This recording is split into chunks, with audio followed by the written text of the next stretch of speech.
Alors donc, aujourd'hui, on va faire la partie théorique de 2 TP. Vu qu'on n'a pas le temps pour faire tous les TP comme d'habitude, le TP biochimie des aliments, normalement, il se constitue en 3 TP qui s'étalent sur 4 séances. On va faire donc, on va essayer de condenser tout ça en une séance, vu que vous n'aurez qu'une seule séance, on va essayer de vous faire 2 TP. Donc, le premier TP, ça sera le dosage des protéines, l'extraction et le dosage des protéines dans les céréales, et le deuxième, ça sera les colorants. Donc, je vais vous demander de bien suivre la partie théorique, de poser toutes les questions que vous avez à poser si vous comprenez pas quelque chose. Comme ça, le jour du TP, pendant les 2 heures qu'on aura pour le TP, vous rentrez, vous faites que manipuler. Comme ça, vous pourrez, c'est-à-dire les 2 heures vont vous suffire. Donc, je vais commencer par le dosage des protéines dans les céréales. L'objectif du TP, c'est qu'on aura 2 échantillons, un échantillon de farine de blé et un échantillon de semoule de blé. Les deux sont issus du blé, sauf que l'un est issu de blé tendre, l'autre est issu de blé dur. Donc, c'est 2 souches de blé différentes. Donc, on va aller extraire d'abord les protéines de ces 2 échantillons, puis on va faire le dosage de ces protéines. Donc, les étapes, comment vont se dérouler? Donc, la première partie, ça sera une extraction des protéines. Donc là, euh, ce qu'on va prendre, c'est qu'on va prendre nos échantillons, on va peser dans un grand tube, on va vous donner un grand tube de 10 millilitres, on va mettre 0,5 g de farine dans un tube et 0,5 g de semoule dans un autre tube. Ces 2 tubes contenant 0,5 g d'échantillons chacun, on va leur mettre 5 millilitres d'eau distillée. Pourquoi de l'eau distillée? Parce qu'elle va servir de solvant pour solubiliser les protéines qui sont contenues dans la semoule et la farine. Pourquoi l'eau exactement? Parce que les protéines sont hydrosolubles. Si par exemple les protéines n'étaient pas solubles dans l'eau, on utiliserait un autre solvant dans lequel les protéines seront solubles. Maintenant, comme les protéines sont solubles dans l'eau, donc on n'a pas besoin d'un autre produit ou un autre solvant, on utilise juste de l'eau distillée. Donc une fois qu'on a mis nos 0,5 g d'échantillon plus les 5 millilitres d'eau distillée, on va agiter vigoureusement pendant une dizaine de secondes, juste pour bien mélanger la semoule ou la farine avec l'eau et pour pas qu'il reste de dépôts. Et bien sûr, pour que toute la farine ou toute la semoule soit en contact avec l'eau. Comme ça, on peut avoir un maximum de solubilisation des protéines. Puis, une fois qu'on aura agité nos tubes, on va les laisser décanter 5 minutes. Décanter, c'est-à-dire que toute la semoule et toute la farine, tous les grains, on va les laisser décanter, c'est-à-dire aller se déposer en, en bas du tube. Je vais répéter encore, je vais répéter. Attendez, hein, je vais répéter dès le début. Donc, je répète, on aura 2 grands tubes. Vous aurez de la farine et de la semoule. Donc, vous allez peser, vous aurez une balance, vous allez peser 0,5 g de farine dans un tube, 0,5 g de semoule dans un autre tube. Vous aurez donc à ce moment 2 tubes. Chacun des 2 tubes contient 0,5 g d'un des 2 échantillons. Est-ce qu'il y a, apparemment, il y a un problème de son? Est-ce que vous m'entendez?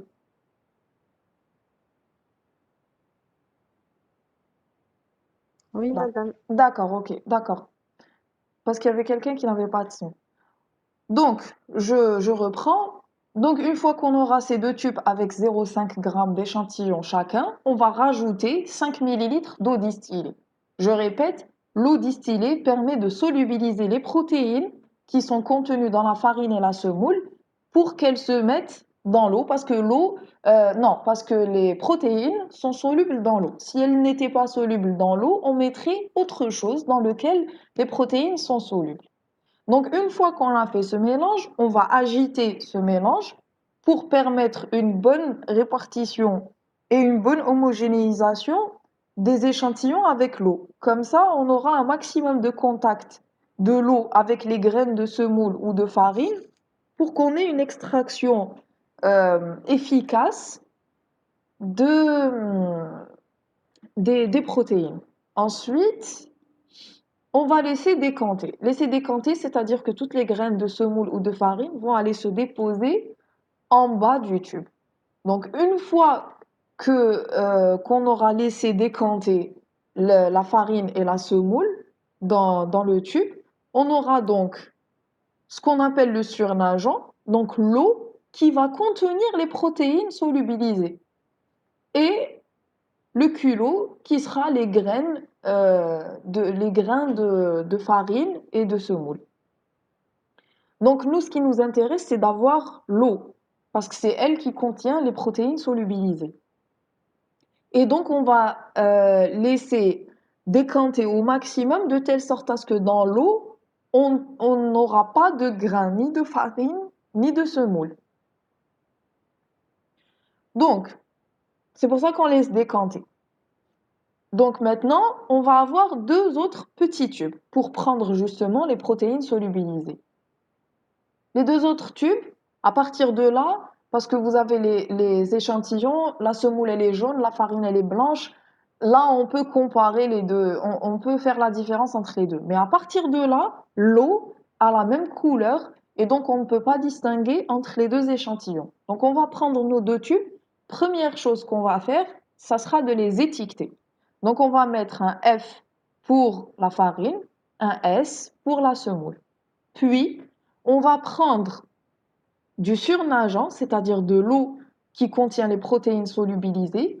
On va prendre 0,2 ml de cette eau qu'on va placer dans un des tubes. Donc, pour le tube qui contient la farine, on va prendre 0,2 ml du surnageant de la farine vers le tube étiqueté F, et la même chose pour la semoule.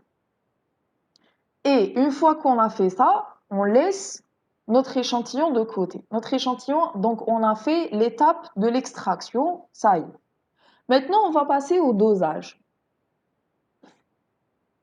C'est de l'eau distillée qui contient, je réponds à la question, est-ce que c'est de l'eau distillée? C'est de l'eau distillée qui va contenir les protéines solubilisées de l'étape précédente où on a mélangé pour permettre la solubilisation des protéines qui sont contenues dans la farine et la semoule.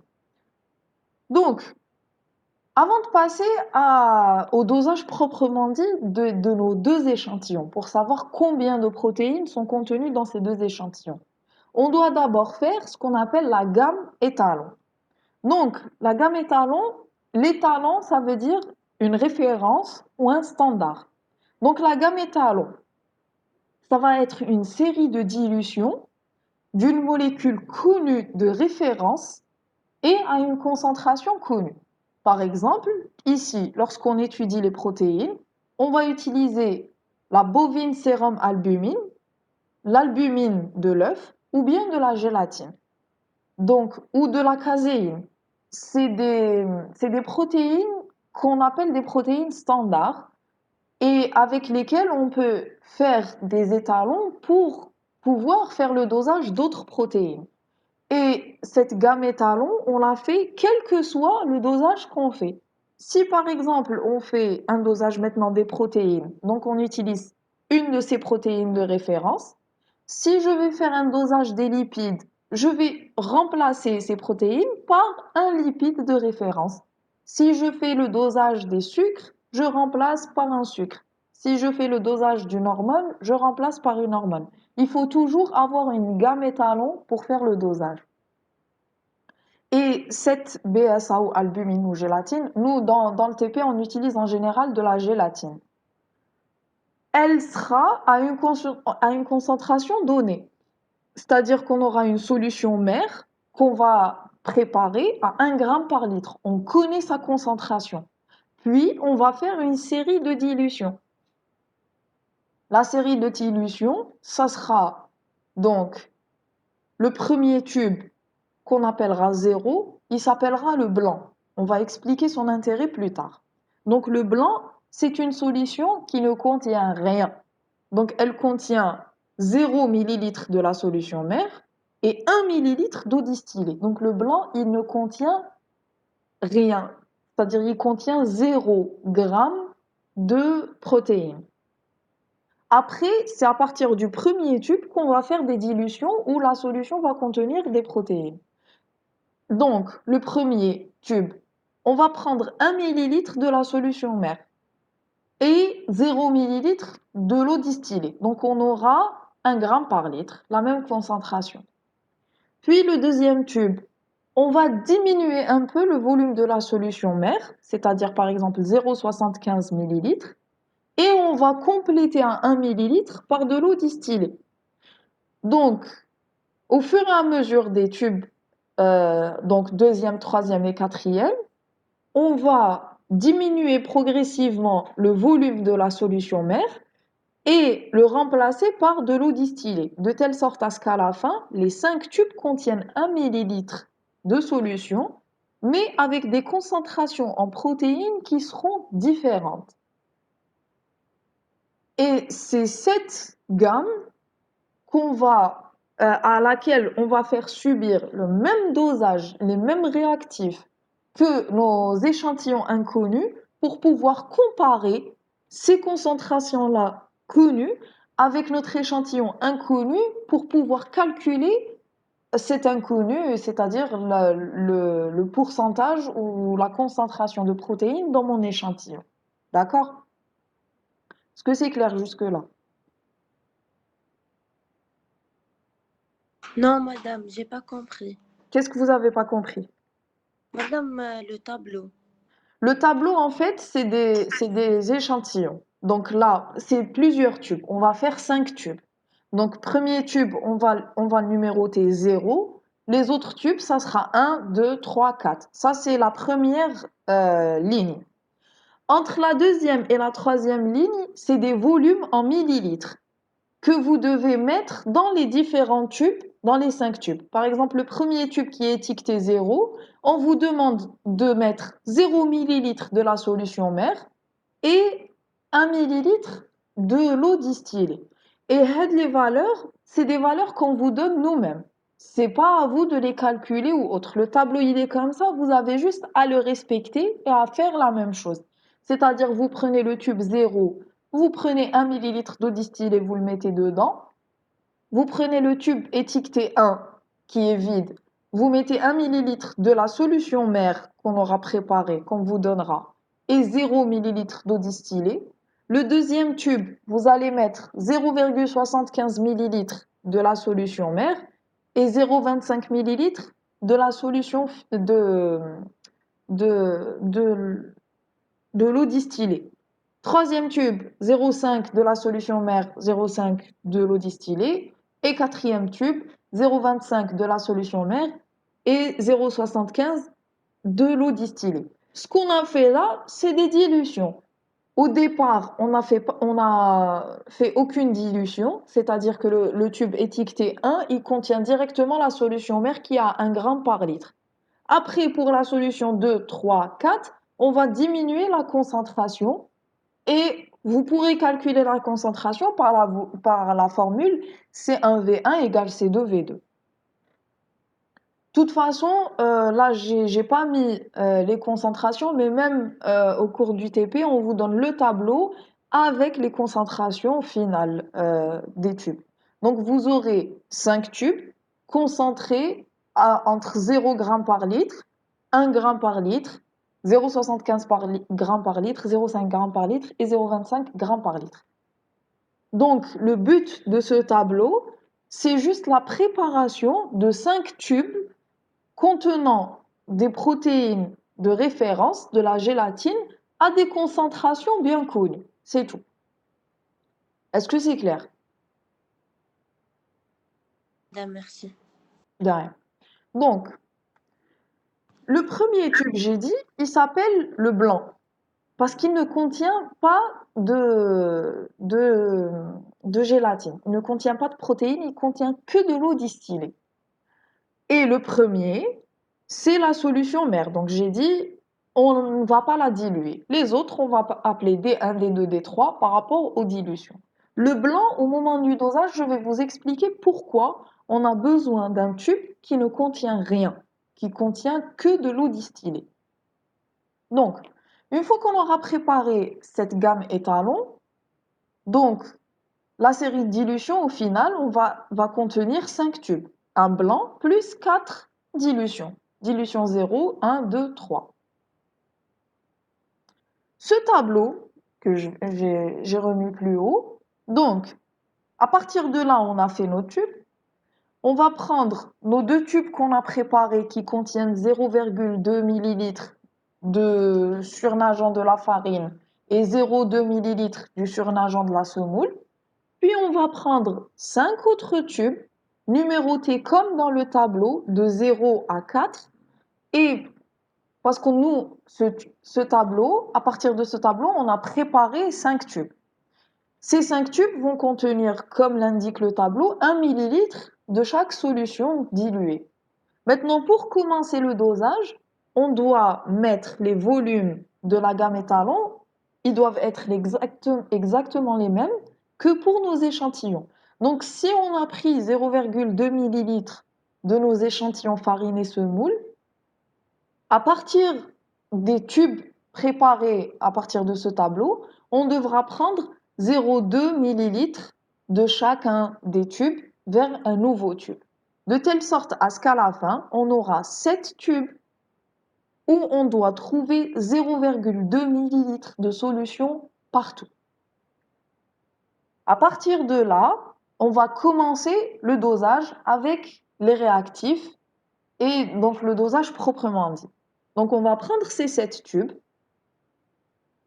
Premièrement, on va mettre donc le dosage des protéines, il y a plusieurs méthodes pour doser les protéines. Vous allez le voir selon les TP que vous allez faire à partir de là et les années à venir.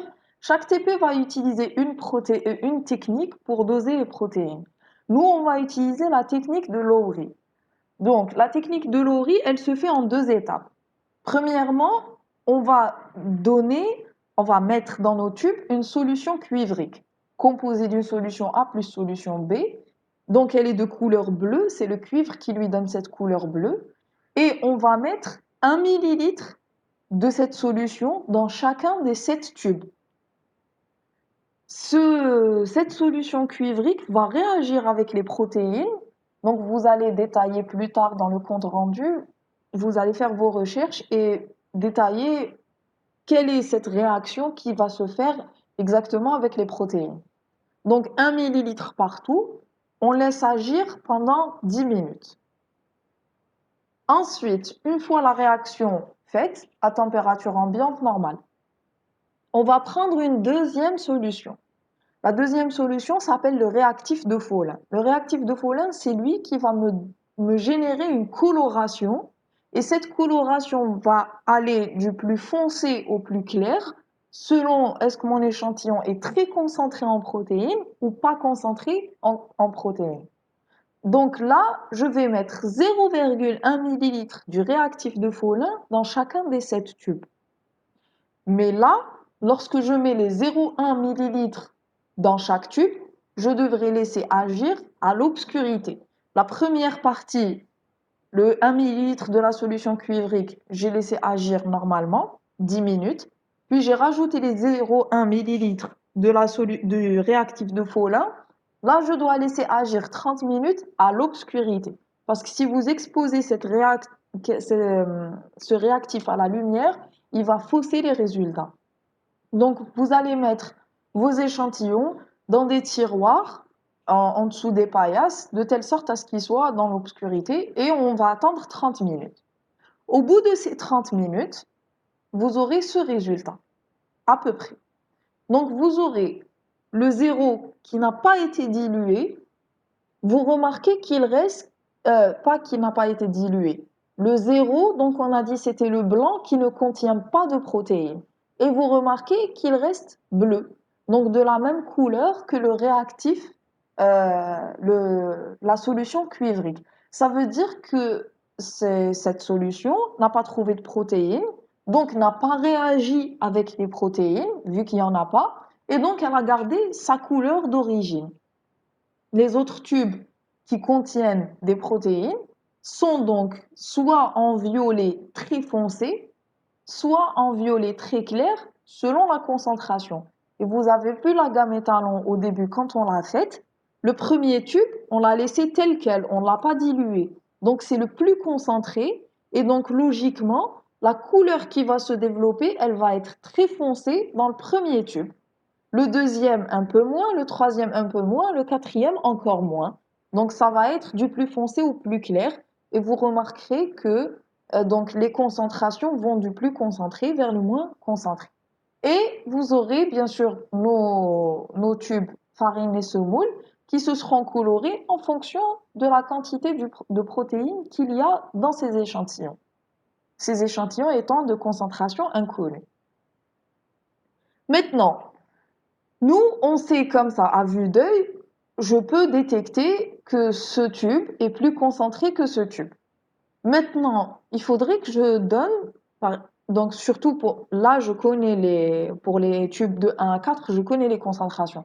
Mais pour la farine et la semoule, par exemple, je peux mettre cette couleur, je vais la comparer aux différentes couleurs, je saurai approximativement dans quelle concentration se situe ma solution. Mais ça reste une estimation qualitative. Moi, ce que je veux, c'est avoir un chiffre, une concentration chiffrée, grammes par litre ou grammes par 100 grammes d'aliment. Ce que je dois faire, c'est donc quantifier cette couleur afin de mettre un chiffre dessus. C'est comme quand vous avez un poids. Vous avez par exemple un sac de légumes. Vous voulez connaître son poids, donc vous allez le peser sur une balance. C'est le même principe. Donc on va quelque part peser la quantité de coloration qui s'est développée. Et pour le faire, on va faire une lecture à une certaine longueur d'onde au spectrophotomètre. Donc le spectrophotomètre, c'est cet appareil. Je pense que vous avez un module qui va vous détailler tout le principe du spectrophotomètre. Je vais résumer ici. Donc, il y a plusieurs appareils, plusieurs types de spectrophotomètres, donc, mais celui avec lequel on va travailler, c'est ce modèle-là. Donc, vous avez un écran qui va vous indiquer la longueur d'onde et le résultat. Et là, c'est ici qu'on va mettre qu'on va mettre notre échantillon pour la lecture. Donc, on va commencer toujours par le blanc. Donc, c'est le tube numéro 1. Je vais mettre le contenu du tube dans ce qu'on appelle une cuve. La cuve, c'est elle-même qui ira à l'intérieur du spectrophotomètre pour faire la lecture. Donc, une fois que je vais mettre la cuve dans le spectro, je vais fermer le spectrophotomètre et à partir de là, il y aura un faisceau lumineux qui est réglé à une longueur d'onde. Ici, c'est 660 nanomètres. Mais à chaque dosage, on va régler à une longueur d'onde différente. Et cette longueur d'onde, c'est pas à vous de la calculer, elle vient avec le protocole que vous devrez faire dans chaque dosage. Pourquoi il n'y a pas de son? Est-ce que vous m'entendez? Oui. Donc, je ne sais pas pourquoi, mais apparemment, il y a certaines personnes qui n'ont pas de son. Donc, euh, une fois, je répète, donc la longueur d'onde, ne vous inquiétez pas, c'est pas à vous de la calculer. À chaque fois que vous allez faire un dosage, dans la fiche du dosage et les réactifs à utiliser, etc., à la fin, on va vous dire quelle est la longueur d'onde à utiliser. Ici, ça sera 660 nanomètres, donc on va régler le spectro à 660 nanomètres. Et donc, on aura un faisceau lumineux qui va passer de droite à gauche ou de gauche à droite. L'essentiel est qu'il va traverser cette cuve. Et ce faisceau lumineux, il sera réglé à cette longueur d'onde. Et quand il va traverser, il va donc être absorbé par les pigments qui ont été formés. Et donc, à partir de là, on aura, selon la concentration, donc selon le développement de la couleur, on aura une valeur. Et cette valeur, on va l'appeler la densité optique. La densité optique, ça veut dire à quel point cette coloration, elle est dense. Et du coup, elle va être quantifiée, on va avoir un chiffre. Ce chiffre étant égal en général de 0 à 1. Donc de 0 à 1, parfois quand l'échantillon est vraiment très concentré, ça va dépasser 1. Mais en général, ça va se situer entre 0 et 1. Maintenant, je reviens sur l'importance de toujours commencer par le blanc, par le 0, et pourquoi il doit être fait. Quand vous devez, quand je fais une analogie, quand vous avez par exemple un paquet quand on vous demande par exemple de peser une boîte de, de margarine, on va dire. Donc vous avez une boîte de beurre et vous devez peser combien elle pèse. Donc vous avez la boîte et la margarine à l'intérieur. Si vous mettez la boîte et la margarine sur la balance, ça va vous donner le poids de la margarine plus le poids de la boîte en plastique. Donc, ce qu'il faut faire pour avoir le vrai poids de combien il y a de margarine, il faudrait éliminer le poids de la boîte. Donc, on va mettre une boîte vide, on va appuyer sur Tar pour revenir à 0. Donc, on va éliminer le poids de la boîte, puis on va mettre la boîte avec la margarine. On va avoir le poids que de la margarine elle-même. Donc ça, je pense que tout le monde est habitué à faire ce genre de choses lorsqu'on fait une pesée en grammes. Le même principe est à appliquer dans le dosage des couleurs. Donc, nous, notre réactif, voilà le point net. Nous, notre réactif, il a une couleur, il est bleu, mélangé un peu avec un peu de jaune, le réactif de Folin. Donc, cette coloration qui va se produire dans les tubes 1, 2, 3 et 4, ça va être comme le poids brut, ça va être la couleur brute. Et donc, je dois éliminer cette couleur pour pouvoir, quand je vais mettre ces tubes-là, je vais avoir une, la densité optique qui est égale exactement que à la réaction qui s'est faite entre mes réactifs et les protéines. Donc, je dois éliminer cette couleur initiale du réactif. Donc, le fait de mettre un blanc, donc je mets le blanc, il va me donner un chiffre, je vais appuyer sur cal, qui est calibré, ou tar, selon les spectros. Ça va revenir à 0. Donc cette étape de mettre un blanc, le tube 0 à l'intérieur, c'est l'équivalent de mettre la boîte vide sur une balance et d'éliminer son poids. Donc je mets ça et à partir de là, le 0, je ne cherche plus après lui. Il est clair que maintenant, le 0, il n'a pas de densité optique. C'est un 0 qui sert juste à calibrer, à éliminer la couleur du réactif. Donc, j'élimine la couleur du réactif, je calibre. Ensuite, je vais mettre mes 6 autres tubes. Donc, je vais mettre le tube 1, 2, 3 et 4. À chaque fois que je vais mettre, il va m'afficher une valeur que je vais transcrire dans le tableau. On a dit le tableau 1, donc il a une concentration de 1, tableau 2, concentration 0,5, pas tableau, le tube. Tube 3, concentré à 0,5 g par litre, et le tube 4, 0,25 g par litre. Semoule et farine, bien sûr, c'est une concentration inconnue, vu que le but du TP est de chercher cette concentration. Et on aura les valeurs donc les valeurs obtenues. Les valeurs obtenues, on va les transcrire. Bon, moi j'ai mis les valeurs en tant que A, B, C jusqu'à F. Donc on aura un tableau où on va avoir, pour les 4 premières cases, on a les deux données. On a la concentration et la densité optique. Et pour les deux échantillons, on aura la densité optique, mais on n'aura pas la concentration. C'est là qu'on va tracer une courbe. Donc, on va tracer la courbe étalon de la gélatine. Donc, ici, vous allez sur Excel, vous allez remplir les cases, donc une colonne concentration, une colonne densité optique. vous allez sur générer un graphique, nuage de points, il va vous générer un nuage de points comme ça. Vous allez sur les courbes et tendances, vous cliquez sur courbe linéaire et vous mettez générer l'équation et le R. Ça va vous donner ça. Donc, ici, qu'est-ce qu'il y a? Donc, ici, par exemple, on a du moins concentré vers le plus concentré. C'est une courbe linéaire. Le tube 1, qui est concentré à 1 g par litre, il a cette densité optique. Donc, il y a eu un point, 0,5 ici, 0,25, 0,75, 0,5, 0,25. Bon, ça, c'est pas exactement la même courbe que ce qui est mentionné dans le tableau. Et vous tracez donc la courbe linéaire. La courbe linéaire vous donnera l'équation à partir de laquelle on va calculer les concentrations de nos deux échantillons inconnus.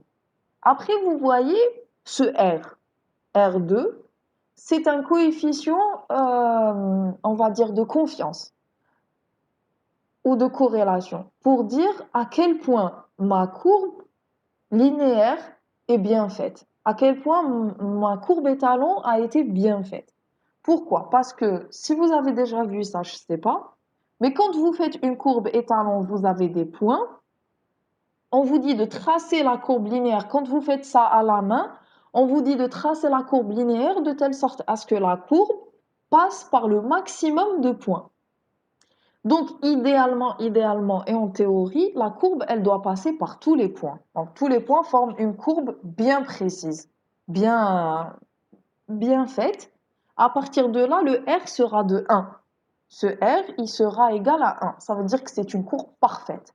Mais ça, c'est en théorie. Lorsqu'on fait de la pratique, on essaie toujours de se rapprocher le plus du 1 sans jamais y arriver parce que justement, on a toujours des petits aléas, ce n'est pas une science exacte. Donc, ici, l'objectif n'est pas d'atteindre 1, mais de s'en rapprocher le plus possible.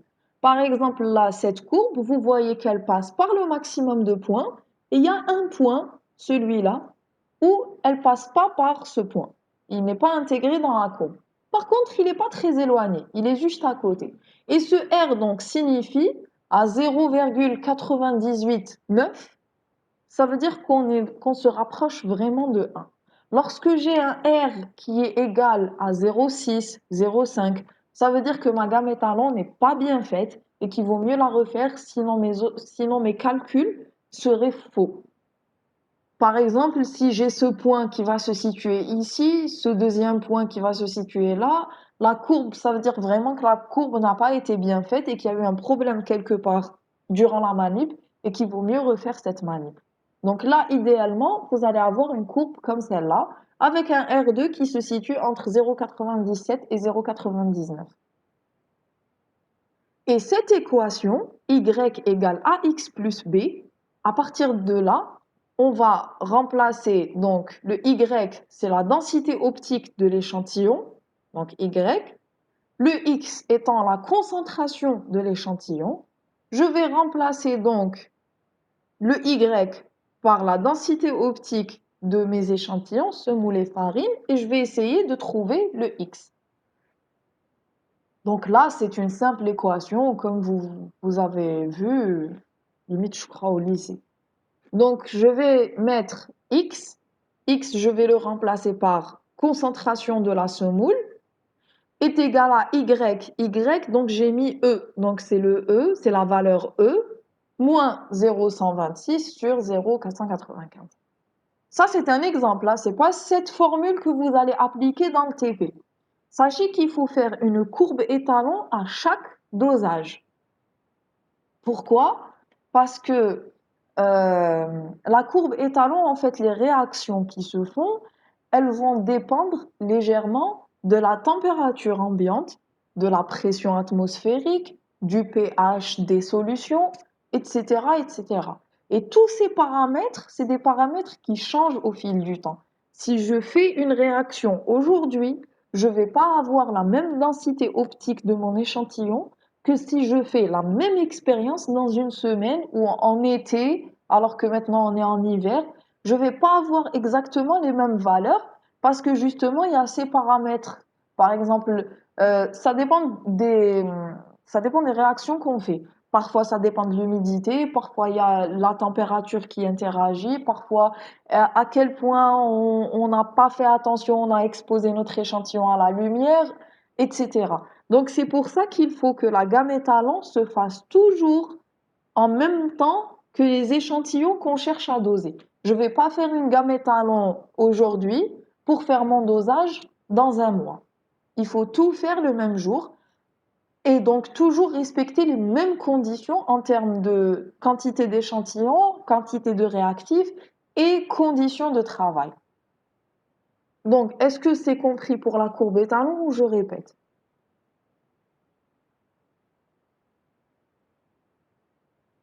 Est-ce que c'est clair?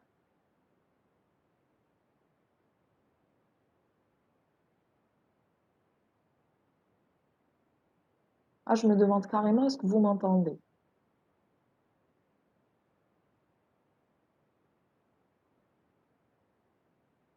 Très bien. Donc, s'il n'y a pas de questions, je vais passer à... Donc là, au final, vous allez obtenir concentration semoule farine. Ça va être en grammes par litre. Après, nous, ce qu'on va vous demander, c'est de nous dire justement quelle est la concentration en protéines dans la semoule et de la farine. Donc, vous devez, à partir de ce gramme par litre, vous avez la solution de départ, combien on a mis d'eau, combien on a mis de semoule, etc. Vous faites une série de règles de 3 afin de trouver combien de grammes de protéines sont contenus dans 100 grammes de farine, combien de grammes de protéines sont contenus dans 100 grammes de semoule. Et vous allez mettre ça dans le compte rendu. Le compte rendu, je vais détailler plus tard comment il sera fait. Donc, s'il n'y a pas de questions, je vais passer à la deuxième partie qui est les colorants, qui concerne les colorants. Donc la deuxième partie, c'est l'extraction et séparation des colorants alimentaires. Le but, c'est d'avoir donc deux échantillons, toujours. On va utiliser des sirops, parce que les sirops, c'est les plus faciles, c'est les colorants les plus faciles à extraire vu que c'est du liquide. On va pas prendre par exemple un bonbon, un gâteau ou autre, parce qu'on va faire plusieurs étapes pour extraire les colorants de ces aliments-là. Le sirop étant liquide, on peut très facilement l'extraire. Donc vous avez un sirop de menthe pour la couleur verte et un sirop de grenadine pour la couleur rouge. Donc on va faire deux étapes. La première, c'est l'extraction de ces colorants. Donc cette même étape va se dérouler en deux sous-étapes. Donc on va, dans un premier temps, fixer les colorants, puis les éluer. Je vais détailler ça plus tard. Et une fois ces colorants extraits, on va les séparer. Donc le but, c'est de savoir ces, est-ce que ces colorants sont constitués d'un seul pigment ou bien c'est un mélange de plusieurs pigments qui va me donner cette couleur rouge ou cette couleur verte. Est-ce que c'est constitué donc d'un seul pigment, donc par exemple un seul colorant rouge ou un seul colorant vert à la base qui est vert, ou bien c'est un mélange de plusieurs pigments qui va me donner cette couleur de sirop. Donc, la séparation des colorants pour savoir est-ce qu'ils sont composés d'un seul pigment ou de plusieurs se fera par chromatographie sur papier. Alors, la première partie, c'est l'extraction des colorants. On a dit on va faire une fixation puis une élution. La fixation, elle se fait en milieu acide et l'élution, donc le contraire, ça va se faire dans un milieu basique. Donc là, vous aurez deux béchers et de la laine brute. On va utiliser de la laine pour fixer le colorant et ça sera à vous dans le compte rendu de détailler pourquoi on utilise la laine et pas par exemple le coton ou autre. C'est des informations que vous trouvez très facilement sur internet. Donc on vous donne, on vous demande juste un petit travail personnel pour donner cette information. Donc vous allez prendre deux petits morceaux, un petit morceau de laine dans chacun des deux béchers. Puis on va prendre nos deux échantillons, sirop de menthe et sirop de grenadine. On va prendre de chaque sirop 2 millilitres qu'on va mettre dans nos béchers. Donc, vous allez avoir chaque bécher qui contient un morceau de laine plus 2 millilitres de sirop. À ces 2 millilitres de sirop et ce morceau de laine, on va rajouter de l'acide acétique. La même chose, 2 millilitres d'acide acétique. L'acide acétique, je ne sais pas si vous l'avez vu déjà, vous l'avez eu à côté de vous, ça sent le vinaigre, parce que le vinaigre est composé majoritairement d'acide acétique. Donc, d'ailleurs, vous avez soit dans le commerce, là j'ouvre une parenthèse, vous avez si vous faites attention sur le vinaigre que vous achetez, vous avez deux types de vinaigre. Vous avez la boîte où c'est écrit vinaigre, donc ça c'est du vrai vinaigre, c'est du vinaigre d'alcool, ou, ou bien vous allez trouver, c'est pas écrit vinaigre, mais c'est écrit condiment acidifiant. Ça veut dire que ce n'est pas du vrai vinaigre, c'est de l'acide acétique qui est dilué avec pour justement, c'est-à-dire le vinaigre lui-même, le vrai vinaigre contient de l'acide acétique. Donc pour que ça coûte moins cher, on va pas fabriquer du vinaigre à partir de l'alcool, on va juste se contenter de prendre l'acide acétique et de le diluer et de l'emballer. D'ailleurs, vous remarquez que même le prix du vinaigre et du condiment acidifiant n'est pas le même. Le vinaigre est un peu plus cher que le condiment acidifiant. Donc voilà. Tout ça pour dire aussi que cette étape permet de fixer, cet acide acétique permettra de fixer la couleur, le colorant sur la laine. C'est quelque chose également que vous utilisez dans le quotidien. En général, lorsque vous voulez faire fixer des couleurs dans un linge, par exemple les jeans ou autres, et que vous voulez pas qu'ils se déteignent, l'eau du rinçage, vous lui rajoutez un peu de vinaigre. C'est cet acide acétique qui est contenu dans le vinaigre qui va aider à la fixation des couleurs dans le linge. Et donc c'est ce même principe qu'on applique en TP pour fixer les couleurs contenues, le colorant contenu dans le sirop sur la laine. Et donc, une fois qu'on a ce mélange, on va aller agiter en chauffant sur une plaque chauffante pendant 10 minutes. Le chauffage ici n'est pas obligatoire, il permet d'accélérer la réaction. Parce que par exemple, si vous mettez à la maison du linge avec du vinaigre, on peut vous dire de le laisser 1 heure, 2 heures, voire toute une nuit pour qu'il fasse son effet, pour qu'il fixe bien les couleurs. Maintenant, nous en TP, on n'a pas le temps. Donc, au lieu de laisser plusieurs heures pour que la réaction se fasse et que la fixation se produise sur la laine, on va chauffer et le chauffage permet d'accélérer cette réaction. Donc, on va chauffer pendant 10 minutes. Là, il faut bien suivre une précaution, c'est d'agiter sans arrêt et de vérifier à ce que la laine ne chauffe pas trop. Parce que si la laine, elle chauffe trop, elle va fondre. Et si la laine fond, il faut tout recommencer dès le début. Donc là, et aussi, il ne faut pas que le sirop change de couleur. Parce que s'il change de couleur, ça veut dire qu'on a dégradé les colorants par la chaleur. Et donc, du coup, toutes les étapes qui vont suivre et le résultat final sera faussé. Donc ça, c'est des précautions à prendre le jour du TP. Aussi, le chauffage, ça ne sera pas exactement 10 minutes. Justement, on sera là pour vous aider à déterminer quel est le temps nécessaire pour, euh, pour qu'il y ait fixation maximale.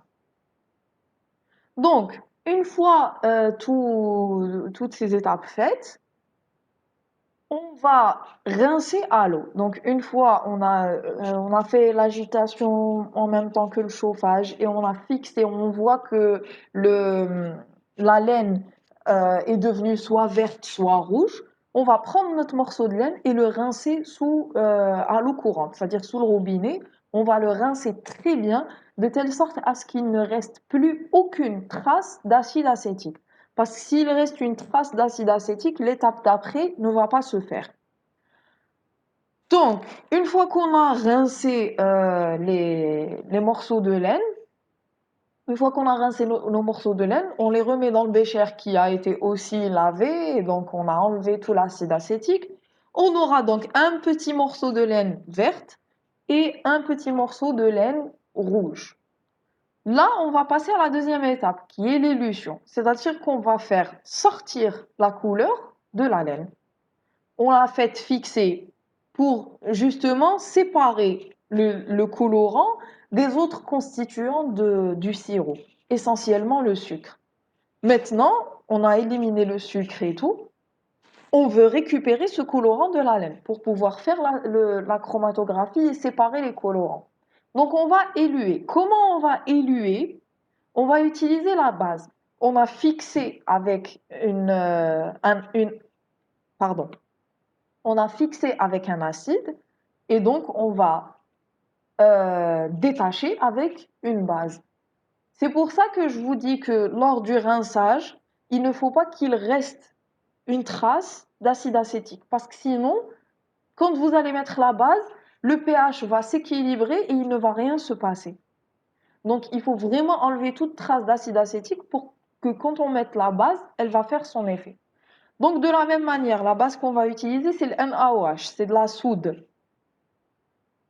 Comme on a mis 2 ml d'acide acétique, de la même manière, on va mettre 2 ml de NaOH dans le bécher qui contient les morceaux de laine. Et justement, pour accélérer la réaction, on va, comme la dernière fois, agiter en chauffant pendant une dizaine de minutes. La première étape, c'était d'agiter jusqu'à ce que le liquide devienne clair et la laine devienne rouge ou verte. Là, l'objectif est inverse. Vous mettez sur la plaque chauffante, vous agitez jusqu'à ce que la couleur de la laine se déteint et que le NaOH commence à devenir de plus en plus rouge ou de plus en plus vert en fonction de l'échantillon que vous êtes en train de manipuler. Là aussi, il faut faire attention à ce que la couleur de l'échantillon ne vire pas. Parce que si la couleur de l'échantillon change, le résultat final ne va pas être correct. D'accord? Donc, on aura agité en chauffant, puis là, il n'y a pas de rinçage. Le liquide rouge ou vert qui s'est constitué après l'agitation et le chauffage, on va le transférer vers un tube. Donc, vers deux tubes. Donc, un tube qui va contenir la solution verte et un tube qui va contenir la solution rouge. Là, donc, on aura un extrait des colorants. On aura extrait le colorant des autres constituants du sirop. Et c'est cette solution qui ne contiendra que les pigments, que les colorants, qu'on va séparer. Et c'est cette solution qu'on va utiliser pour faire la chromatographie sur papier, pour séparer les échantillons. Est-ce que c'est clair jusque-là?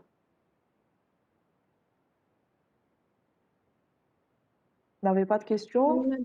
Très bien. Donc, la chromatographie sur papier, c'est quoi? C'est une technique qui permet de séparer des molécules selon leur affinité avec un solvant. Donc, il y a plusieurs types de chromatographie. Vous avez chromatographie sur couche mince, chromatographie sur colonne, chromatographie sur papier. Donc, chaque type de chromatographie permet la séparation d'un certain type de molécules. Donc, à chaque fois, on va utiliser une chromatographie différente. La séparation des colorants peut se faire sur une chromatographie sur colonne, mais à l'université et chez nous, par manque de moyens, on va préférer l'utilisation d'une chromatographie sur papier. C'est plus simple. Donc, on va séparer les molécules selon leur affinité avec le solvant. Là, donc, toute chromatographie, qu'elle soit sur papier, sur couche mince, sur toutes les chromatographies, sont caractérisées par l'utilisation de deux phases. La phase mobile et la phase stationnaire.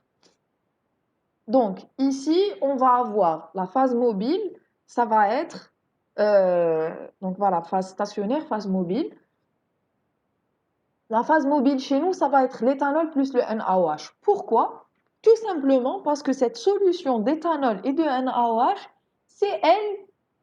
c'est dans laquelle nos colorants sont solubles et peuvent avoir une affinité avec le solvant et peuvent être, euh, c'est-à-dire peuvent migrer avec cette phase mobile. Si mes colorants sont solubles dans l'acétone, je vais mettre une phase mobile qui est l'acétone. Si j'ai une phase, si mes, si mes échantillons sont solubles dans de l'eau, je vais mettre phase mobile de l'eau, etc., etc. Nos colorants sont solubles, sont le plus solubles dans une solution d'éthanol et de NaOH. Donc, on va préparer cette solution et on va la mettre dans un bécher. Donc, le bécher va constituer ce qu'on appelle la cuve de chromatographie et l'éthanol et le NaOH va constituer ce qu'on appelle la phase mobile. Et le papier va constituer la phase stationnaire.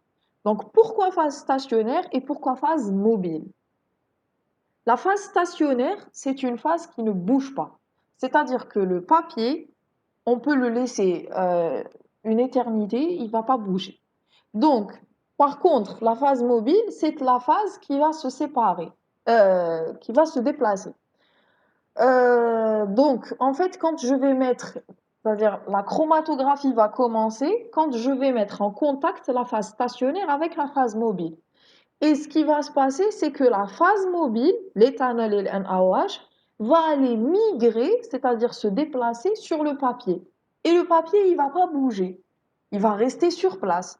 Donc, c'est pour ça qu'on appelle le papier phase stationnaire, parce qu'il ne bouge pas et que l'éthanol et le NaOH va bouger, va migrer sur le papier, donc on l'appelle phase mobile. C'est elle qui va être mobile. Et toujours, quel que soit le type de chromatographie, les échantillons, on va les mettre sur la phase stationnaire. Donc on va prendre nos deux échantillons, on va utiliser des seringues pour pouvoir mettre des petits points. Donc, on va avoir un petit point rouge, on va verser des petites gouttes, et goutte par goutte, on met une goutte, on attend que ça sèche, on remet une deuxième goutte dessus, on attend que ça sèche, de telle sorte à avoir un point qui sera le plus dense possible. C'est-à-dire, on va avoir un point qui sera le plus rouge possible et un point qui sera le plus vert possible. Comme ça, pour qu'on puisse bien voir par la suite le résultat. Donc, et on va essayer d'avoir les points les plus petits possibles. Pour ça, il faut mettre toujours la goutte la plus petite possible pour pas que la solution s'étale. On met une très petite goutte sur le papier et on attend que ça sèche. Et on remet une deuxième goutte et une troisième goutte. Parce que si vous mettez beaucoup de liquide en même temps, ça va s'étaler sur tout le papier. Bon, ça c'est l'étape un peu délicate lorsqu'on va mettre nos échantillons. Donc, une fois que j'ai mis mes échantillons et que le papier est séché, c'est-à-dire le liquide, il s'est évaporé, il ne reste que la tache de colorant sur le papier.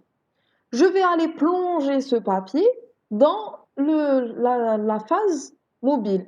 Et vous remarquez bien que les colorants ne doivent pas toucher la phase mobile.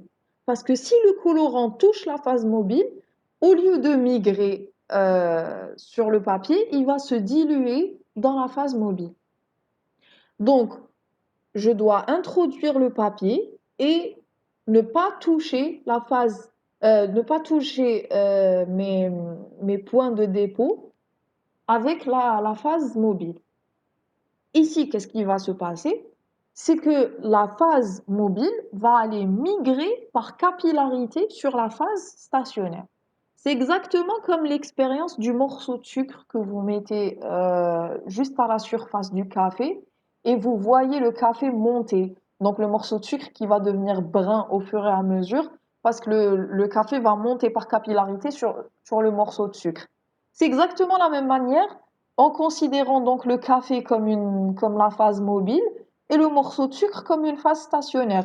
Et quand vous mettez en contact le morceau de sucre et le café qui est la phase mobile va monter graduellement va monter va migrer donc sur le sucre et monter. Et donc, de la même manière, l'éthanol va aller migrer sur le papier, jusqu'en haut. En migrant sur le papier, il va entraîner avec lui les colorants, selon son affinité. Donc, selon à quel point il peut s'attacher au colorant, il va l'emmener soit il n'a aucune affinité, donc le colorant va rester à la base, soit il a une faible affinité, donc en montant l'éthanol et l'eau et le NaOH, en montant, en migrant, il va pousser avec lui un colorant. S'il a une faible affinité, au bout d'un moment, il va le lâcher et continuer tout seul. Et s'il a une très forte affinité, il va l'entraîner plus loin. Et c'est sur cette différence d'affinité qu'on va compter pour séparer les différents colorants. Donc, si mon éthanol, donc il va migrer, si mon colorant est constitué d'un seul pigment, donc je vais avoir une seule tache à la fin qui correspond à la tache de la couleur du sirop. Et si mon sirop est constitué de 2 pigments différents ou de 3 pigments différents, je sais pas, on va avoir donc plusieurs taches de couleurs différentes. Et si on les mélange, ces couleurs, on va obtenir la couleur du sirop à la base. Est-ce que c'est clair?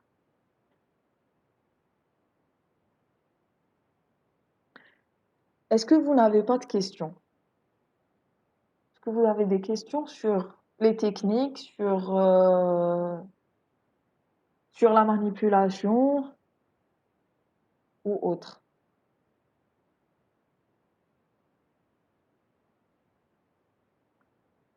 Non, il n'y a pas de questions. Donc, après, à la fin de la chromatographie sur papier, on va retirer, c'est-à-dire on va surveiller le niveau de l'eau, enfin de la phase mobile. Lorsqu'elle va atteindre à peu près jusqu'en haut, mais pas vraiment à l'extrémité, on va enlever. Dès qu'on enlève, bien sûr, la migration s'arrête parce qu'il n'y a plus de liquide qui va migrer.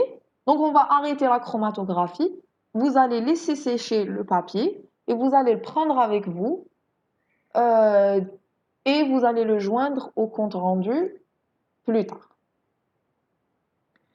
Donc, si vous n'avez pas de questions, j'aurai quelques directives à vous donner. Donc, concernant le TP il se fera dans 2 semaines pour l'un des deux groupes et la semaine d'après pour le deuxième groupe. On va essayer au maximum normalement de réunir tous les réactifs et tout le matériel pour pouvoir faire ces 2 TP. Donc, au cas où il y a un TP qui manque, bon, on fera un seul des 2 TP, mais on va faire notre possible pour vous faire les 2 TP. Donc, en attendant, vu qu'on va faire les 2 TP en même temps, je vais vous envoyer d'ici la fin de cette semaine, début de la semaine prochaine, je vais vous envoyer un PDF qui contient les étapes. Parce que comme on va faire les 2 TP en même temps, on va pas faire donc TP1 et une fois que vous le finissez, vous attaquez le TP2, on n'aura pas le temps. Donc pendant par exemple les 30 minutes d'incubation tel TP des protéines, vous serez en train de faire une des étapes du TP sur les colorants. Donc pour ça, il faut une certaine organisation. Je vais vous envoyer un PDF qui va contenir toutes les étapes dans l'ordre 1, 2, 3, 4, 5, etc. des 2 TP et qui seront mélangés. Donc de telle sorte à être bien organisés le jour du TP. Donc je vous demanderai ces étapes-là, ce PDF-là, de le ramener avec vous le jour du TP. Vous pouvez l'imprimer si vous voulez, le ramener sur votre téléphone. L'essentiel est qu'il soit sur vous le jour du TP pour que vous puissiez voir. Je vous demanderai aussi de le lire avant le TP. Il y a le 5 minutes avant le TP, juste pour avoir une idée de ce que c'est. Aussi, je vous demanderai de demander aux gens, aux étudiants qui sont absents, qui n'ont pas pu se connecter aujourd'hui pour une raison X ou Y, de voir l'enregistrement de cette séance, justement pour ne pas avoir des questions, pour ne pas être retardé le jour du TP et pour que les 2 heures de TP suffisent à faire toute la manip. Entre-temps, si un d'entre vous a une question ou n'a pas compris quelque chose euh, dans cette présentation, vous pouvez me contacter, vous pouvez m'envoyer des mails, je répondrai à toutes vos questions. Voilà. Madame, excusez-moi. Pardon? Excusez-moi. Par rapport à l'enregistrement, il sera envoyé quand exactement? Maintenant, juste, j'attends la conversion. Une fois à la fin de la séance, je vais attendre juste la conversion en MP4. Je vais vous l'uploader sur YouTube et je vais vous envoyer le lien. Merci beaucoup. De rien. Pour le compte rendu, bien sûr, le compte rendu, vous devrez le remettre après le TP. Je vais vous envoyer un modèle de compte rendu parce qu'il sera noté avec un certain barème et certaines questions bien précises. Et donc, et ce compte rendu-là constituera votre note de TP si la note de TP sera prise en charge prise en compte cette année. Il n'y a rien d'officiel. Mais si elle sera prise en compte, la note du TP, ça sera la note de votre compte rendu. Maintenant, est-ce que le compte rendu sera en monome ou en sous-groupe, parce que vous allez vous constituer en sous-groupe? Je ne sais pas encore. On décidera d'ici là. Et je vous enverrai le modèle soit quelques jours avant le TP, soit juste après le TP. Et vous aurez, je crois, on va dire, soit une semaine, soit 2 semaines pour remettre le compte rendu que vous enverrez juste par mail. Vous pouvez l'écrire, vous pouvez l'écrire sur papier et scanner le papier. Vous pouvez le rédiger sur Word et m'envoyer le sur Word, enfin par mail en pièce jointe. C'est comme vous voudrez. C'est-à-dire l'essentiel est que je reçoive un compte rendu.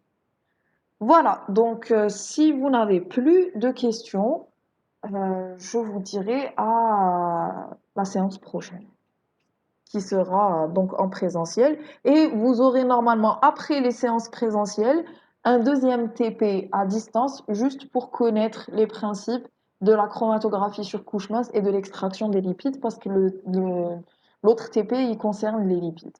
Voilà. Madame, Oui, le compte rendu, il doit être envoyé avant quand? Quel délai exactement? je vous ai dit, ça sera soit une semaine, soit 2 semaines après le TP, hein. Donc, Le TP en présentiel. oui, oui, bien sûr. Parce qu'il faut que vous fassiez le TP, que vous ayez des résultats lors du TP. Et après, à partir de ces résultats, vous allez mettre les résultats dans le compte rendu, rajouter d'autres informations que je vous demanderai et m'envoyer le compte rendu. Donc, vous allez utiliser tout ce que je viens de vous dire comme information, plus ce que vous allez manipuler le jour du TP en présentiel pour constituer le compte rendu. J'ai oublié aussi un détail. Par manque de temps, vous n'allez pas manipuler les deux échantillons en même temps.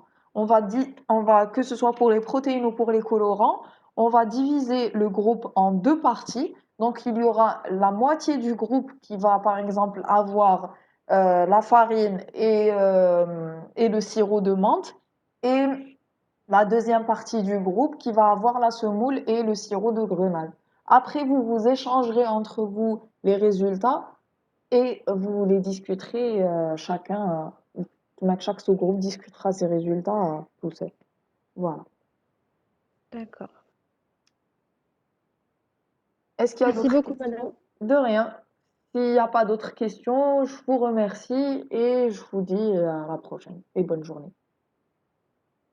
Merci.